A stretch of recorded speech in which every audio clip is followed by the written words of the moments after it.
تو ہم دین کے ساتھ ادب کرنے والے بھی بن جائیں۔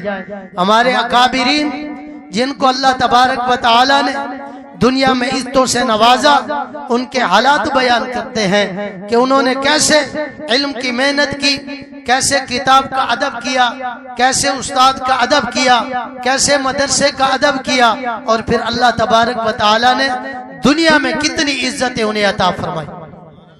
آپ توجہ فرمائیں گے میری طرف بھائی؟ عزیز طلباء کرام، آپ نے قرآن مجید پڑھا اور اساتذہ کرام نے بڑی محنت سے آپ کو قرآن مجید پڑھایا۔ قرآن مجید یہ کوئی عام کلام نہیں، یہ کلام ربی ہے، یہ اللہ کا کلام ہے۔ جہاں پڑھا جاتا ہے برکتیں آتی ہے۔ تو ہم علم سیکھیں، اور علم کے ساتھ طلباء کے لیے ضروری ہے کہ وہ ادب بھی سیکھیں، استاد کا ادب کرنا بھی سیکھیں، کتاب اور قرآن کا ادب کرنا بھی سیکھیں۔ تو جن لوگوں نے ادب کیا اللہ نے عزتوں سے نوازا۔ چلتے ہیں صحابہ کرام رضوان اللہ تعالی علیہم اجمعین کہ حضرات صحابہ کرام رضوان اللہ تعالی علیہم اجمعین نے اپنے استاد معلم انسانیت، تاجدار ختم نبوت، امام الانبیاء، خطیب الانبیاء، مخدوم الانبیاء جناب مدنی کریم علیہ التحیۃ والتسلیم علیکم بالمؤمنین رؤوف الرحیم کا ادب کس طرح کیا، اور اللہ کے کلام کے ساتھ کس طرح محبت کی، کس طرح ادب کیا۔ حضرات صحابہ کرام رضوان اللہ تعالی علیہم اجمعین کی زندگیاں دیکھیں، ان کو اپنے استاد مربی محسن انسانیت جناب مدنی کریم صلی اللہ علیہ وسلم کا کتنا ادب اور لحاظ کرتے تھے، کتنا احترام کرتے تھے، اللہ کے کلام قرآن مجید کا کتنا ادب اور احترام کرتے تھے، ان کو اللہ کے کلام قرآن مجید سے کتنی محبت تھی، کتنا لگاؤ تھا۔ جب ہم حکایات صحابہ اٹھاتے ہیں، صحابہ کرام کے واقعات کو پڑھتے ہیں، حضرات صحابہ کرام رضوان اللہ تعالی علیہم کی مبارک زندگیوں کو پڑھتے ہیں، ان کو اللہ کے کلام سے کتنی محبت تھی، کتنا ذوق سے اللہ کے کلام کی تلاوت کیا کرتے تھے، اور انہوں نے قرآن مجید کو اپنا اوڑھنا بچھونا بنایا ہوا تھا۔ ہم بات کرتے ہیں سب سے پہلے بعد افضل الخلائق بعد الانبیاء، حضرات صحابہ کرام کی مقدس جماعت کے امام، انبیاء کی مقدس جماعت کے بعد تمام کائنات کے انسانوں سے افضل سیدنا صدیق اکبر رضی اللہ تعالیٰ عنہ کی کتنے قرآن سے محبت تھی، کتنا شغف تھا، کس روز و گدا سے قرآن مجید کی تلاوت کرتے تھے۔ جب آپ حبشہ کی طرف ہجرت کرنے کے ارادے سے مکہ سے نکلے، ایک شخص نے آپ کو پکڑ لیا، اپنے گھر میں لے آیا، کہنے لگا آپ جیسا شخص مکہ چھوڑ کے چلا جائے یہ نہیں ہو سکتا، آپ تو صلہ رحمی کرنے والے ہیں، آپ تو اچھے لوگ ہیں، میں اپنے گھر میں امان دیتا ہوں۔ سیدنا صدیق اکبر رضی اللہ تعالیٰ عنہ کو اس نے اپنے گھر میں ٹھہرایا۔ صدیق اکبر رضی اللہ تعالیٰ عنہ جتنا قرآن مجید نبی پاک صلی اللہ علیہ وسلم سے یاد کر چکے تھے، پڑھ چکے تھے، اس کی تلاوت کرتے، صبح کو چارپائی پہ بیٹھ جاتے، اللہ کے کلام کی تلاوت کرتے، لوگ سنتے، ساز و گدا سے بڑے شوق دل سے تلاوت کرتے، آواز میں درد ہوتا، اللہ کے کلام کی تلاوت کرتے، لوگ ارد گرد جمع ہو جاتے۔ اس شخص کے دل میں آیا اگر یہی بات رہی تو کہیں اسلام ہمارے گھر میں داخل نہ ہو جائے۔ سبحان اللہ، نعرہ تکبیر، اللہ اکبر، شان قرآن، شان مدارس دینیہ، نعرہ تکبیر۔ کہنے لگا ابو بکر میں نے تجھے اپنے پاس امان دے دی، میرے گھر میں رہتا ہے، میرے گھر میں رہ، لیکن قرآن کی تلاوت کو بند کر دے، قرآن کی تلاوت کرنا چھوڑ دے، لوگ تیری زبان سے قرآن سنتے ہیں۔ سیدنا صدیق اکبر رضی اللہ تعالیٰ نے فرمایا آپ کا گھر تو چھوڑ سکتا ہوں پر اللہ کے قرآن کی تلاوت نہیں چھوڑ سکتا۔ اس نے کہا پھر میں اپنی امان واپس لیتا ہوں۔ فرمایا تو اپنی امان واپس لے لے، جس رب کے کلام کی میں تلاوت کرتا ہوں میں اسی رب کے امان میں جاتا ہوں۔ سبحان اللہ۔ آپ نے اس حالات میں بھی اللہ کے کلام کی تلاوت کی۔ سیدنا عمر فاروق رضی اللہ تعالیٰ عنہ کو دیکھ لو، قرآن سنتے ہوئے اسلام قبول کیا، دل کی دنیا بدلی، اور جب دنیا سے گئے تو قرآن پڑھتے گئے۔ سیدنا عثمان غنی رضی اللہ تعالیٰ عنہ کو دیکھ لو، بڑھاپے کی عمر ہے، مسجد نبی میں دستار بندی ہو رہی ہے، قرآن مجید کی تلاوت کر رہے ہیں، ناشر قرآن بھی ہے، شہید قرآن بھی ہے، جامع قرآن بھی ہے، بھوکے اور پیاسے پیاسے رہ کے 40 دن بھوکے اور پیاسے رہے پر اللہ کے کلام کی تلاوت بند نہ کی. صبح شام اللہ کے قرآن کی تلاوت کرتے. جب باغیوں نے سر پر لٹ ماری خون کا فوارہ نکلا. علماء لکھا ہے اس وقت بھی سیدنا عثمان غنی رضی اللہ تعالیٰ بھوکے اور پیاسے تھے لیکن زبان پر اللہ کے کلام کی تلاوت تھی. زبان پر یہ آیت جاری تھی فَسَيَكْفِيكَهُمُ اللَّهُ وَهُوَ السَّمِيعُ الْعَلِيمُ. اسی طرح سیدنا علی المرتضیٰ رضی اللہ تعالیٰ عنہ کو دیکھ لو. دشمن کا سامنا ہے, میدان میں اترے ہوئے ہیں, گرمی کا موسم ہے, روزے کی حالت ہے, ہاتھ میں تلوار ہے, زبان پر اللہ کے کلام کی تلاوت جاری و ساری ہے. اس حالت میں بھی اللہ کے کلام کی تلاوت فرما رہے ہیں, قرآن مجید کی تلاوت کر رہے ہیں. قرآن مجید کی محبت کتنی ہے, قرآن مجید کے ساتھ لگاؤ کتنا ہے. حضرات صحابہ اکرام رضوان اللہ تعالی علیہم اجمعین کی مبارک زندگیوں کو دیکھ لو. 2 صحابہ کی نبی پاک صلی اللہ علیہ وسلم نے ڈیوٹی لگائی. صحابہ نے پڑاؤ ڈالا, آپ اونچی جگہ پہ کھڑے ہو جائے, کہیں سے دشمن نہ آ جائے, حملہ نہ کر دے. 2 صحابی رات کو جاگ رہے ہیں, پہرا دے رہے ہیں. آپس میں مشورہ کیا دونوں جاگیں گے, تہجد کے بعد آخری پہر میں نیند کا غلبہ ہو جائے گا, بہتر ہے ایک سو جائے, ایک پہرا داری کرے. ایک سو گیا, دوسرے نے پہرا دینا شروع کر دی, چوکی دارہ کرنا شروع کر دیا. دل میں خیال آیا ویسے تو کھڑا ہوں, کیوں نہ ہو نفل کی نیت باندھ لوں, اللہ کے کلام کی تلاوت کر لوں. صحابی رسول نے نفل کی نیت باندھ لی, قرآن مجید کی تلاوت شروع کر دی. سورہ کاف کی تلاوت کر رہے ہیں. دشمن نے دیکھا کہ کوئی سامنے کھڑا ہے, دشمن قریب آیا, اس نے تیر مارنا شروع کر دیے. صحابی رسول اللہ کے کلام کی تلاوت میں ماؤں ہے, دشمن نے حملہ کر دیا, تیر مارے, تیر جسم میں آیا, جسم سے خون بہ رہا ہے. صحابی رسول اللہ کے کلام کی تلاوت کر رہا ہے, تیر پہ تیر کھائے جا رہے ہیں لیکن قرآن کی تلاوت بند کرنے کو جی نہیں چاہتا. جس وقت دیکھا حالت نڈال ہو, طبیعت نڈال ہو رہی ہے, دل میں خیال آیا فریضہ منصبی چھوٹ نہ جائے. جلدی سے سلام پھیر کر دوسرے ساتھی کو جگاتا ہے کہ دشمن سر پہ آ گیا. اس نے کہا تیری حالت کیا بنی, پہلے کیوں نہیں جگایا؟ فرمایا میں اللہ کے کلام کی تلاوت کر رہا تھا, سورۃ کاف کی تلاوت میں نے شروع کر دی, اتنا لطف اور مزہ آ رہا تھا. اگر مجھے فریضہ منصبی کے منصبی چھوٹ جانے کا خوف نہ ہوتا میں تیر کھائے جاتا, پر سورۃ کاف مکمل کیے بغیر نماز نہ توڑتا. کتنا قرآن کے ساتھ محبت تھی, کتنا شغف تھا. اور قرآن مجید کو پڑھا بھی صحیح اور پڑھنے والوں کا ادب بھی کیا, قرآن مجید کا ادب بھی کیا. سیدنا علی المرتضیٰ رضی اللہ تعالیٰ عنہ فرماتے ہیں جس نے مجھے ایک حرف پڑھا دیا وہ میرا استاد ہے. صرف استاد نہیں, میرا آقا ہے, میں اس کا غلام ہوں. چاہے مجھے بیچ دے, چاہے مجھے اپنے غلامی میں رکھ لے, اپنے پاس غلام کرا کر لے, چاہے مجھے آزاد کر دے. جس نے ایک حرف پڑھا دیا اس کا اتنا ادب احترام ہے, جس نے پورا قرآن پڑھا دیا اس استاد کے ادب کا کیا مقام ہوگا.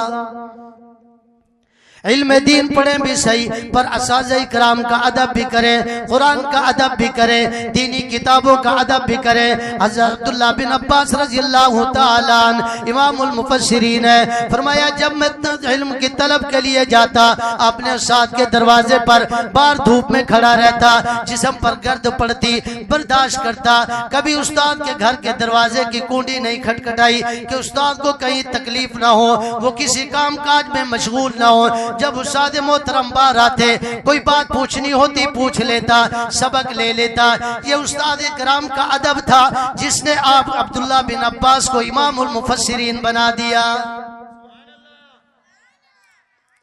علم بھی پڑھے اور ساتھ ساتھ ادب بھی کرے, اساتذہ کرام کا بھی ادب کرے, دینی کتب کا بھی ادب کرے.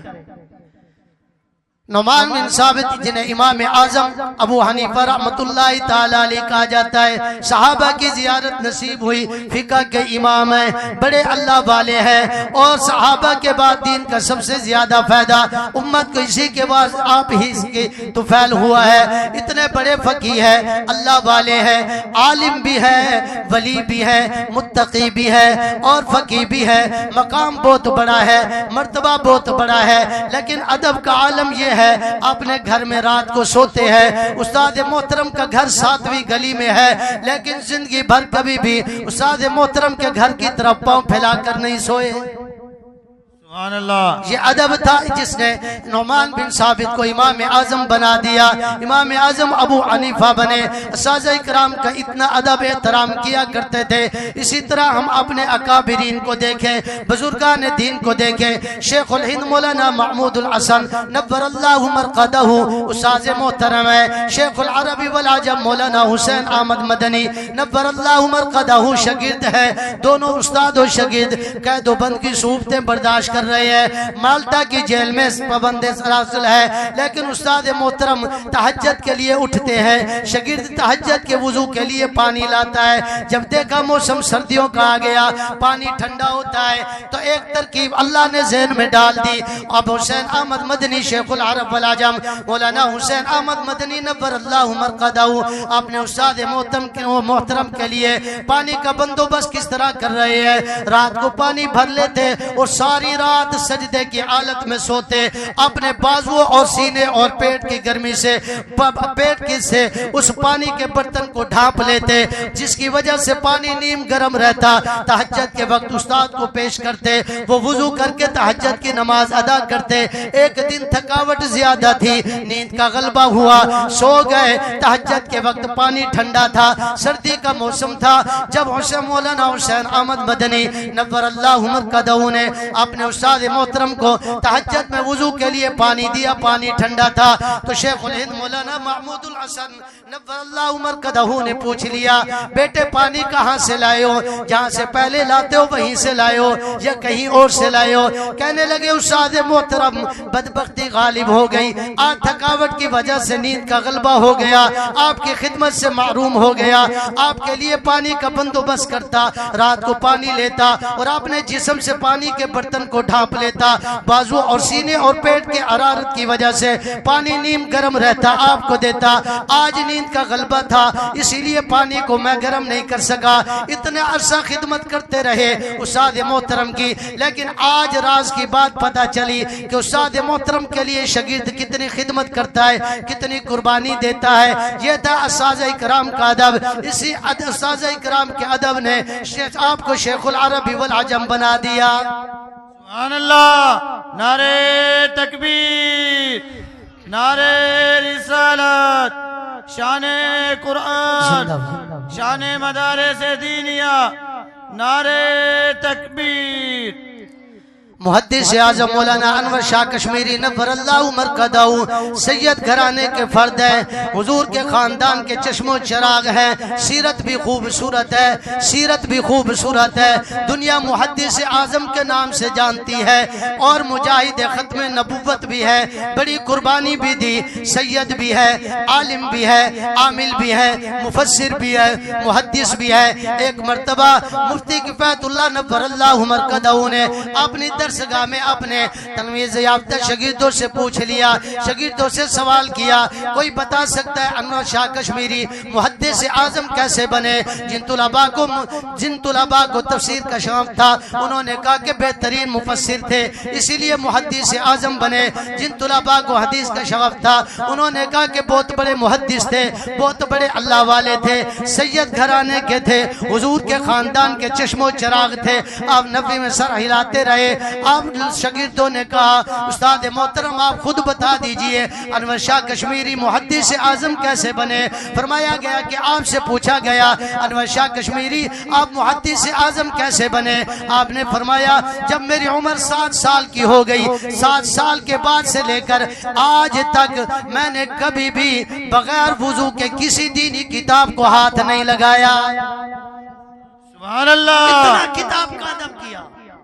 اور جب بھی میں نے بخاری شریف پڑھی, ترمذی شریف پڑھی, نسائی شریف پڑھی, ابو داؤد شریف پڑھی, ابن ماجہ پڑھی, جو بھی میں نے حدیث کی کتاب پڑھی, تفسیر کی کتاب پڑھی اور کتاب کی عبارت پڑھی, جب حاشیے کی عبارت پڑھنے لگا اور کتاب کو کبھی بھی اپنے تابع نہیں کیا, حاشیے کی عبارت پڑھنے کے لیے میں نے اپنی نشست کو تبدیل کر دیا, خود پھر جاتا, لیکن کبھی بھی کسی حال میں بھی میں نے کتاب کو اپنے تابع نہیں کیا.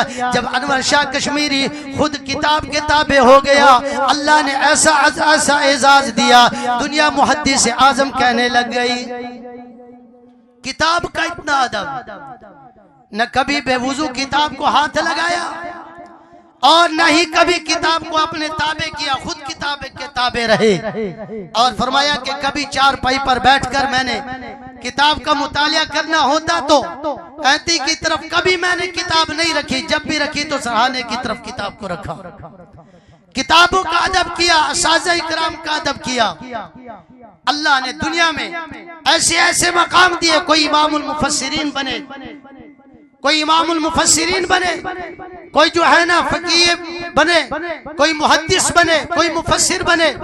جب طلباء کرام اپنے اساتذہ کرام کا ادب احترام کریں گے, اپنے قرآن کریم کا ادب احترام کریں گے, دینی کتابوں کا ادب احترام کریں گے, ادب کریں گے تو پھر علم میں نکھار ہوگا. جو شخص اپنے اساتذہ کرام کا ادب نہیں کرتا, کتاب کا ادب نہیں کرتا, بزرگوں کا قول ہے, فرمایا وہ علم سے محروم ہو جاتا ہے. اگر کوئی معلومات اس کے اندر آ بھی جائے, کوئی وہ پڑھ بھی لے, لیکن وہ اس سے فائدہ نہیں اٹھا سکتا. یقیناً وہی طلباء کامیاب اور کامران ہوتے ہیں جو اپنے اساتذہ کرام کا بھی ادب کرتے ہیں, کتابوں کا بھی ادب کرتے ہیں, مدارس کا بھی ادب کرتے ہیں. اللہ تبارک و تعالی ہمیں اور تمام علوم دینیہ حاصل کرنے والے طلباء کو اپنے اساتذہ کرام کا ادب کرنے والا بنائے, کتابوں کا ادب کرنے والا بنائے. اللہ تبارک و تعالی ہم سب کو ادب کی دولت عطا فرمائے. آمین. وآخر دعوانا ان الحمدللہ رب العالمین.